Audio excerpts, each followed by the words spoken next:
Yes, thank you, Johannes. Hello, everyone, and thank you very much again for joining today. My name is Katharina. I'm currently studying agricultural economics in my master's at Hohenheim University in Stuttgart. And through the CoffeeXchange program, I have been working together with my tandem partner, Joel.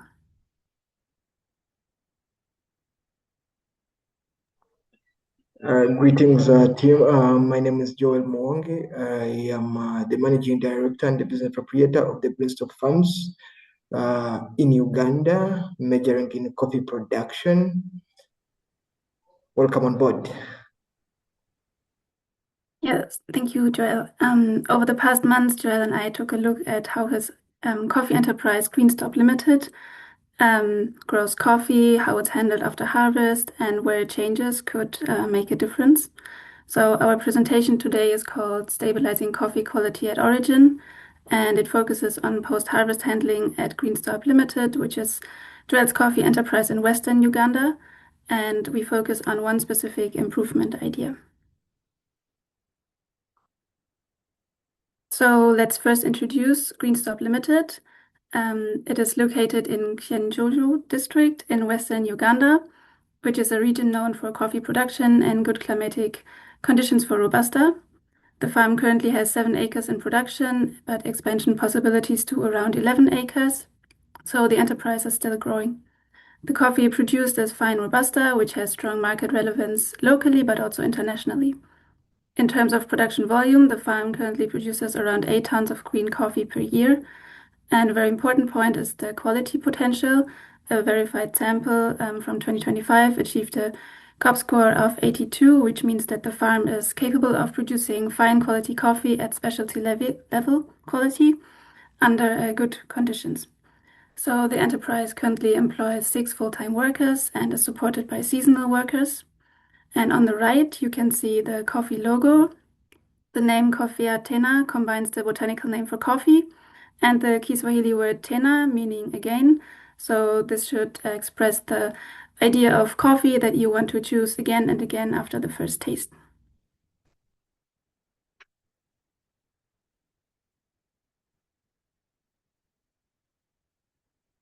Okay, so after introducing the farm, let's briefly look at how production works on a practical level. So harvesting is done through selective handpicking of only ripe and ripe cherries. This is labor intensive, but it is essential for quality. And only fully mature cherries are harvested, while unripe cherries are left to develop further. One important strength of the farm is that it has a drip irrigation system, which you can also see on the photo on the right, number 4. And there are 2 main harvest periods, typically in December, January, and June, July. However, because of irrigation and selective harvesting, smaller volumes can be harvested throughout the whole year. So overall, the production side of the enterprise is solid and quality-oriented. The farm already applies practices that create conditions for high-quality Robusta, but which is also reflected in the COP score, like I said before. And the extended harvest pattern, which I mentioned, is important to understand because it means that coffee often needs to be handled and dried outside of the main dry season. And that's where also the main challenge begins that we're going to talk about. So this slide shows how coffee is currently handled after harvest. So generally, Robusta flowering is triggered by rainfall and cherries that then mature over several months. This means that harvest timing is closely linked to weather patterns. So after harvesting, coffee is processed and then dried currently using open air raised beds, which you can see in the photo. This is a common method in the region and can work well with dry weather. So in the dry season, drying usually takes up to 9 days, and in the wet and humid season, it can take up to 14 days. The target moisture content is around 11 to 12%, and this means that the system now, using the raised beds, is fully weather dependent. So there's no enclosed drying structure and no moisture measurement currently in use. So the method is common and functional, but it leaves the coffee exposed to environmental risks, especially during unstable weather conditions. So as a result, drying depends on experience, constant attention, and the weather, which is all not always available how you want it to be. Okay. So drying is currently the most sensitive stage in the whole production process. So this is obvious during wet or humid periods, which are very common. And like I mentioned before, in the wet season, drying can take up to 14 days. This means coffee stays in a vulnerable stage, exposed to rain much longer.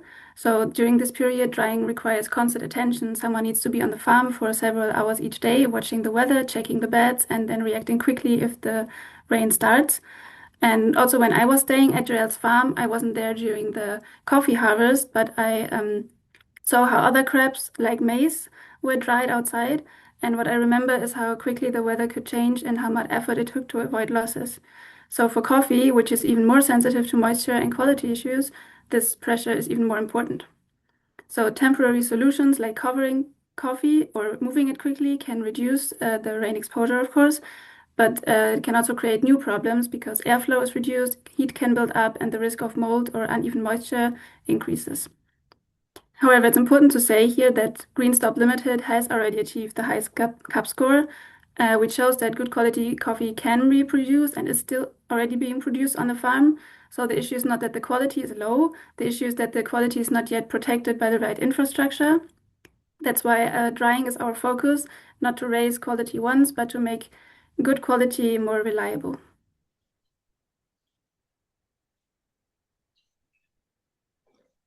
Thank you, Katharina. And yes, this is how we want to protect the already scored good quality of our coffee. The improvement is the installation of the solar coffee dryer, and this provides an enclosed and protected drying environment uh, that will help the coffee to dry sustainably throughout the harvest season. And this drying time will also be reduced significantly by over 50%. So this solar-based dryer uses no fuel, so this means it will ensure low operating cost. And the current load of drying is about 300 kilograms of red cherries per day during the peak harvest seasons. And handling that in the rudimentary way is literally quite challenging, where you need to have quite a number of drying materials outside, and then the back and forth, like Katharina mentioned, in the fluctuating weather patterns. Yeah. And the solar dryer system, it's not a new invention in the country or in the coffee business. It's a proven approach that different producers have used. And then and we intend to use the existing labor and routines. We already have a team of 6 full-time staff, and then the seasonal support teams. These are already enough to see that we continue to use this. Someone would be wondering, if you're introducing, does that mean that you're going to bring in more people? Well, that depends on the volumes that we're producing and the need, because we would still want to employ quite a number of people. And then, of course, the investment is between 30 to 40 million Ugandan shillings, and that's equivalent to about between 7,000 and 9,500 euros. And this will also include a moisture meter. Currently, moisture is being tested in a rudimentary way or in a more traditional way, the more coffee farmer way, which is getting the coffee bean and then you bite it using your teeth to see how best it sounds. So for us who are into the coffee production, we well know that this particular sound represents a particular percentage of the moisture, and we want to avoid that. And next slide. Yes, and how the solar dryer fits with the Greenstop Limited. We already ensuring quality on harvest, where selective hand picking of red ripe cherries is being done, and also we're doing a natural stock weight processing and change. We don't intend to change our processes, so it's either natural or wet processing. Those are the two forms of the coffees that we are trying to focus on. And it will be installed in an existing drying yard. We already have a drying yard. In the previous slides, you saw where the coffee drying beds were raised. It's a very huge space there that can accommodate a reasonable size of a solar dryer that will be able to host quite a number or a bigger volume of the coffees, depending. And regular turning and airflow, this one will be automated because, of course, there are already temperature regulators in the solar system. And the moisture checks before storage will be ensured, and also capacity to expand. Storage of the cell so we also plan to store or sell depending on the capacity and the prices.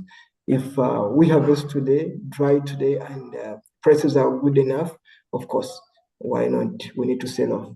And the roads here, how they will be done. The construction, we intend to have it done by trained local builders, and the operations of the facility shall be done by myself and the entire farm team. Slide.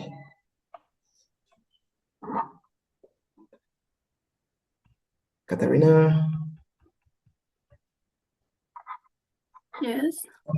The expected impact and connections to SDG 8 for process stability, that's ensuring quality.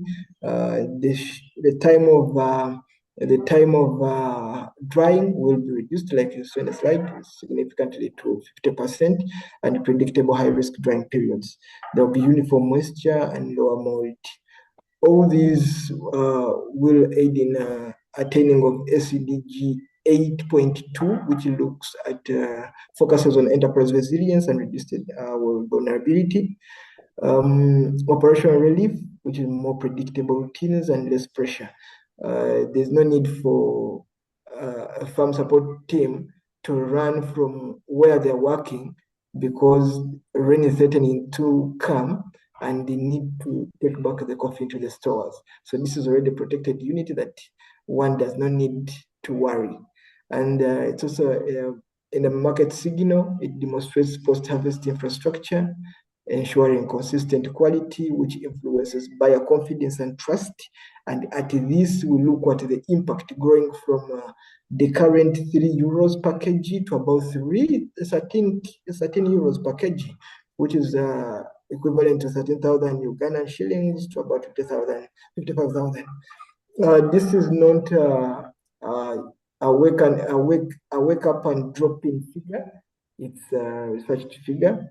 It is an existing figure that we have already seen happening.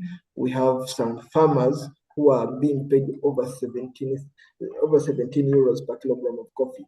And buyers and those we have interacted with, of course, they have showed this as a signal, and they have always emphasized that please, if you ensure good or consistent quality of your coffee, we of course have better offers for you.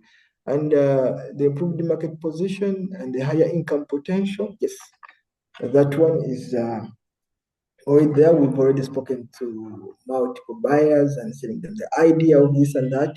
And yes, we believe this improvement will be of significant impact to our enterprise.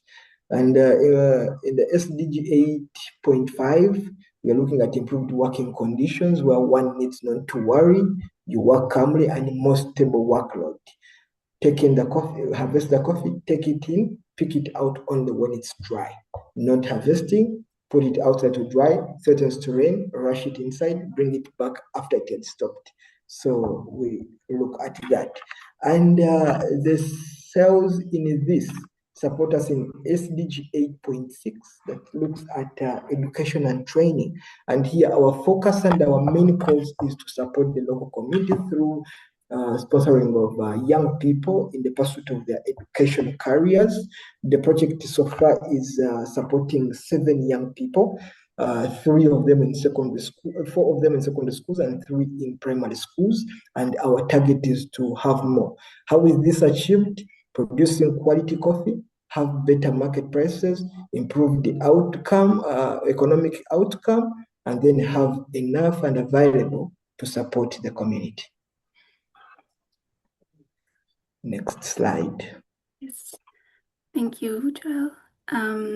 So now I'm going to quickly say something about our tandem work and the next steps. So for us, tandem work really meant taking time for questions, honest reflection, and mainly sharing perspectives. So Joel brought a lot of enthusiasm and many ideas, and I brought structure and tried to keep the focus on what comes next and what comes after that. So by talking things through and sometimes slowing it down, Joel started looking at some routines with fresh eyes, and I also understood better the reality on the farm. So we tried to get to a clear path, first consistency, then storage, then partnerships, and only then later on cooperatives and certifications. So looking at the next steps, the first priority is to maintain quality and production consistency. That means making sure the process works reliably. This should be achieved when a functioning solar dryer is in place by hopefully January 2027. Once consistency is stable, expanding storage capacity becomes important. So with sufficient storage, there's less pressure to sell immediately and more flexibility. Joel already has sufficient capacity to do that. At the same time, the focus lies on establishing national and international partnerships, and that is also already in progress. For example, through the CoffeeXchange program, Joel was able to establish contact with an actor in the European specialty coffee sector.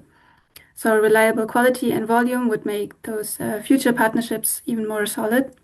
So looking ahead, Joel is already in discussions with neighboring farmers about forming a cooperative.